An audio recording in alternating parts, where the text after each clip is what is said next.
మనిషికి విశ్వాసం లేకుండా దేవునికి ఇష్టడై ఉండుట అసాధ్యము. దేవునికి స్తోత్రం.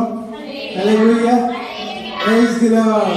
ఎబ్రీ 11వ అధ్యాయము 6వ వచనంలో విశ్వాసం లేకుండా దేవునికి ఇష్టడై ఉండుట అసాధ్యము. దేవుని యొద్దకు వచ్చేవాడు ఆయన ఉన్నాడనియో తన వెనుక వారికి ఫలం దయచేయననియో దయచేయవాడనియో నమ్మవల్ల కదా.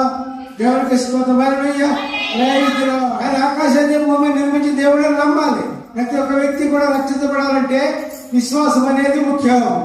దేవునికి స్తోత్రం. హల్లెలూయా. Praise the Lord. మరి విశ్వాసం గురించి మనం చూస్తే బైబిల్లో అనేకమైన ఉదాహరణలు మనకి తెలుస్తుంది. దానిలో కొన్ని ఉదాహరణలు చెప్పుకొని మరి విశ్వాసంతో ఏ విధంగా ఉండాలో నేర్చుకుందాం.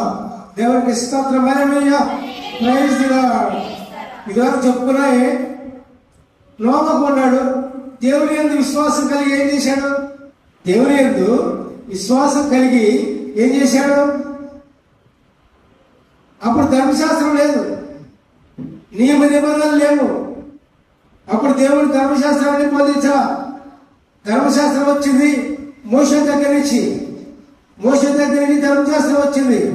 ధర్మశాస్త్రం లేకపోయినా, దేవుని ఆజ్ఞలు లేకపోయినా, దేవుని ఆజ్ఞలో భూమి మీద రాకపోయినా అప్పుడు నోవహు విశ్వాసం ఉంచాడు. దేని యందు విశ్వాసం ఉంచాడు? దేవుని యందు విశ్వాసం ఉంచి ఏం చేసినట్టు పిల్లరా? నీతివంతమైన జీవితం జీవించాడు. హల్లెలూయా. Praise the Lord. దేవుని యందు విశ్వాసం ఉంచి ఏం చేశాడు? నీతివంతమైన జీవితం జీవించాడు. అందుకని ఆ తరం వారిలో నోవహు ఒక్కడే నీతివంతమైన జీవితం జీవించింది.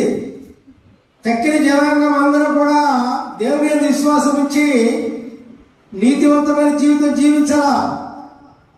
అందుకని జలప్రళయము ఆపద వచ్చినప్పుడు ఏం జరిగింది అంటే పిల్లారా, దేవుని యందు విశ్వాసం ఉంచి